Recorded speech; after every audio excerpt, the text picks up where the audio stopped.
Year 878. England is already lost. Its cities are burning.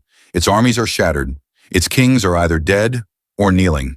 The Vikings rule the land with fire and fear. And the last English king, the final ruler of a dying people, is not on a throne. He is hiding in a swamp. This is not the story of how the Vikings conquered England. This is the story of the moment conquest stopped being enough, and pirates were forced to become kings.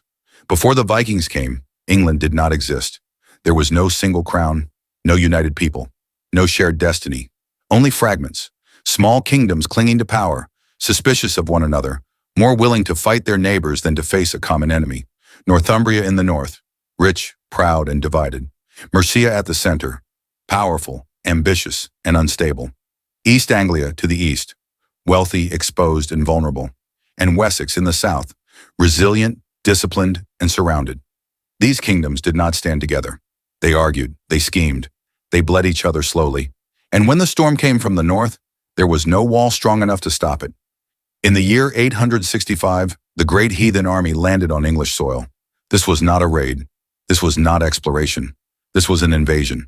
Thousands of warriors, Danes, Norsemen, hardened by decades of war, marching not for silver, but for land.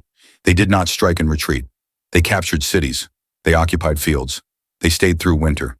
They were not pirates anymore. They were conquerors. Northumbria fell first. Its armies were defeated. Its kings were humiliated. Its great cities became Viking strongholds. East Anglia followed. Its defenses collapsed. Its people were slaughtered or enslaved. Its name disappeared from the map. Mercia resisted longer, but resistance without unity is only delay.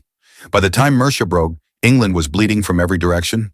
One by one, the old kingdoms vanished, not with a final stand, but with exhaustion. And by the time the calendar turned to 878, there was nothing left to conquer. Nothing, except Wessex, the last kingdom still standing, the final barrier between England's survival and total annihilation. If Wessex fell, England would not be conquered, it would be erased, and the Vikings knew it. They had crushed every rival kingdom. They had destroyed every army sent against them. Now only one obstacle remained, one king, one land, one final chance for England to live. This is where the story should have ended, but history had other plans. The Vikings were unbeatable, not because they were stronger, not because they were braver, but because they never fought like kings. Kings defend borders. Kings protect cities. Kings wait for war to come to them. The Vikings did none of that. They struck without warning, in winter, when roads were mud, when armies were dismissed, when kings believed war was impossible. At dawn, when men were still asleep, when bells had not yet rung, when fear arrived before sound. From the sea, where no walls existed, where no army stood waiting. They did not meet armies in glorious battle. They burned fields instead. They destroyed crops. They slaughtered livestock. They starved populations long before swords were drawn. An army without food is already defeated. The Vikings understood this. They did not aim to win battles. They aimed to erase resistance. They killed morale instead of soldiers. They broke will instead of walls. Their leaders did not rule cities. They ruled fear. Fear that came with smoke on the horizon. Fear that arrived with longships at low tide. Fear that whispered, resistance is useless. And among them, one man understood this better than anyone. Guthrum was not a king. He did not build courts. He did not write laws. He did not care how a land functioned once it was silent. He was a warlord, a conqueror shaped by decades of destruction, and he understood one brutal truth. You do not need to govern a land if you can keep it broken. Broken lands do not rebel. Broken peoples do not organize. Broken kingdoms do not rise again. This was the Viking way of war, and it had crushed every enemy it faced until it reached Wessex. Facing Guthrum was a man history would later call Great, Alfred King of King. But in the year 878, there was nothing great about his situation. Alfred was not winning. He was not prepared. He was not safe. And Guthrum knew exactly when to strike. Winter, the season kings feared most. Armies were scattered, sent home to survive the cold. Supplies were thin, roads were impassable, communication was slow, Wessex was exposed, and Guthrum attacked, not with ceremony, not with warning, but with speed and precision. Viking forces moved deep into Saxon territory. Strongholds fell, villages burned, defensive lines collapsed before they could form. Wessex did not fall slowly. It collapsed overnight. Alfred's army disintegrated. His allies vanished. His court ceased to exist. The last king of the English fled. not to a fortress, not to a waiting army, but to the marshes of Athelney, a land of fog and water, of reeds and mud, a place where no army could march and no crown could shine. There Alfred disappeared. No proclamations, no banners, no throne. Only a man hunted by the greatest war machine of his age. For months, England believed its last king was dead, and in a way, it was, because kingdoms do not survive when their kings vanish into swamps. The Vikings believed the war was over. They believed England had finally broken. They believed fear had won, but they misunderstood one thing. A king who survives defeat is more dangerous than one who has never lost. And in the fog of Athelney, history was not ending. It was waiting. The king was gone, not defeated in battle, not crowned in exile, but erased. Alfred lived like a hunted animal. No crown, no court, no army, only fog, only water, only the sound of fire in the distance. In the marshes of Athelney, survival replaced ceremony. Royal robes were traded for rags. Orders were replaced by whispers. Because a king who speaks too loudly dies. Alfred learned to disappear. He moved at night. He trusted few. He lived among reeds and mud, where no banners flew and no glory followed. England believed him dead. The Vikings believed him finished. But kings do not vanish all at once. They fade, and then they return. Loyalty arrived quietly. Not nobles, not lords seeking favor. Farmers who had lost their fields, hunters who had watched their homes burn, warriors who refused to kneel to fear. They came alone, unarmed at first, cautious. Each arrival was a risk. Each whisper could be betrayal. But Alfred listened, and slowly, silently, he rebuilt. No speeches, no proclamations, only trust. Men trained without armor. Weapons were hidden beneath reeds. Plans were spoken once, then memorized. This was not an army of conquest. There were no dreams of empire, no songs of glory. This was an army of survival, an army built from loss, from patience, from the simple refusal to disappear. In the swamp, Alfred learned what Viking warlords never needed to learn. Power does not always come from fear. Sometimes, it comes from endurance. Spring changed everything. The fog lifted, the marshes dried, and with the land, so did hope. Alfred emerged, not as a fugitive, not as a survivor, but as a king returned from the dead. Word spread through Wessex, quiet at first, then unstoppable. The king lives. And with those words, men answered. Alfred summoned the Fyrd, the Saxon militia. Farmers took up shields. Blacksmiths carried spears. Fathers marched beside sons. This was not a professional army. It was a people who had reached the end. And for the first time in years, England stood its ground. Alfred did not chase the Vikings. He did not raid their camps. He did not rely on surprise. He chose something far more dangerous, a direct confrontation. The two forces met near Edington. No ambush, no deception, no running.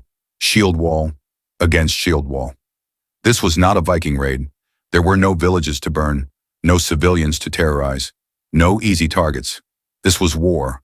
Lines formed, shields locked, spears angled forward. Men stared into the eyes of those who had taken everything from them.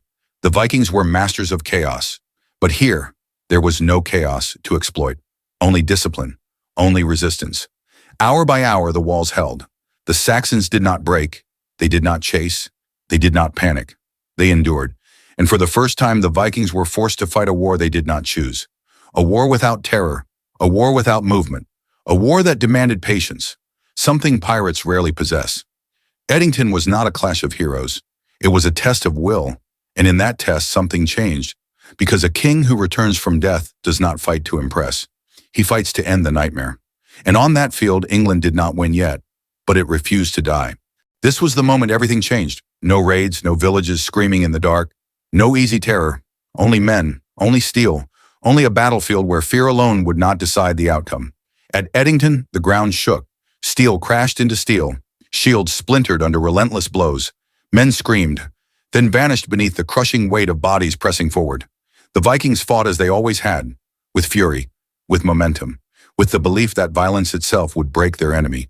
They surged forward, howling, axes rising and falling in brutal rhythm. This was how kingdoms had fallen before, but something was different. Facing them stood Alfred, and Alfred did something the Vikings did not expect. He refused to break. He refused to pursue fleeing enemies, refused to abandon formation for glory, refused to turn battle into chaos. Instead, he held, shield wall locked tight, spears steady, lines unbroken. He forced the Vikings to fight a war they hated, a war without movement, without panic, without fear, a war like kings fight. Hour after hour, the shield walls pressed together. No decisive charge, no sudden collapse, just endurance. The Saxons absorbed the blows, they rotated men, they closed gaps. And slowly, almost imperceptibly, the Vikings began to tire. Because pirates can raid for days. They can burn, retreat, strike again. But they cannot fight forever in one place, against an enemy who refuses to fall. Sweat replaced fury. Breathing grew heavy. Arms slowed. For the first time in years, the Viking way of war was failing, and on that field, something terrifying dawned on them. They were not winning. When the Viking line finally pulled back, it was not retreat born of strategy. It was survival. Guthrum withdrew his forces, expecting pursuit, expecting slaughter. That was how war usually ended. But Alfred did not chase. He followed, slowly, deliberately, not to destroy, but to suffocate. The Vikings fell back into their fortified camp, and Alfred closed in. No reckless assault, no heroic charge. Instead, a ring. The Vikings were surrounded, cut off from the countryside, cut off from supplies, cut off from hope. No ships waited for them. No villages stood nearby to burn. No fields remained to strip bare. Only earth already ruined by their own war. Only hunger. Days passed. Food ran out. Strength faded. The songs stopped. Men who had faced armies without fear now stared silently at empty hands. Because there is no glory in starvation, and no victory in waiting to die. The Viking way of war, built on movement, terror, and destruction, had nowhere left to go. Finally, Guthrum understood. This was not a battle he could win, so he did the unthinkable. He surrendered, not with an axe raised in defiance, but with a request. Peace, no charge, no final stand, no blood-soaked legend. Just a warlord acknowledging defeat before a king who had learned how to end wars without endless killing. Edington did not end with a massacre. It ended with silence. And in that silence, the world shifted.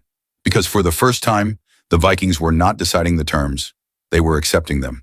Pirates had been stopped, and rulers, whether they wanted to be or not, were about to be born. The war did not end with fire. It ended with silence. After Edington, the world expected slaughter. The kind of ending Vikings had written across Europe for generations. But instead, history turned quietly. What followed was not a massacre, not revenge, not celebration. It was a decision. The Treaty of Wedmore changed everything. For the first time, Vikings were not dictating terms with axes in their hands.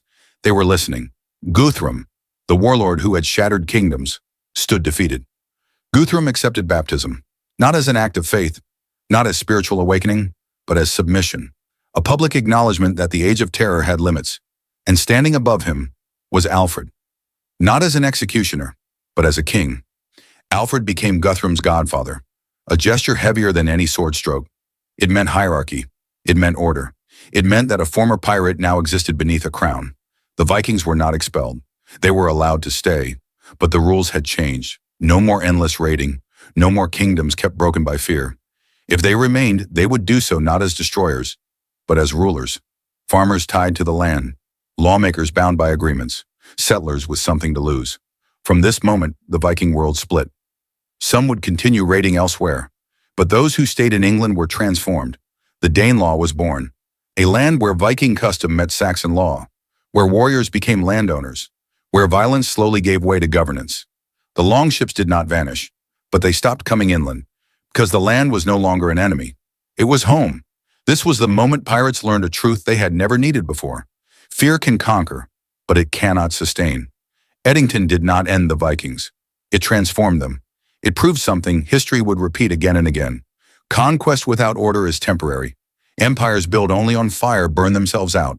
True power is not taken in a single battle. It is held through law, through structure, through the willingness to preserve what you have claimed. England survived, not because it was stronger, not because it was richer, but because one king understood what his enemies did not. Alfred did not defeat the Vikings by destroying them. He defeated them by forcing them to change, by turning raiders into rulers, by replacing fear with responsibility, by proving that to own a land, you must stop treating it like prey. And that lesson outlived every battle, Because the greatest victories are not the ones that end wars, but the ones that change how wars are fought forever.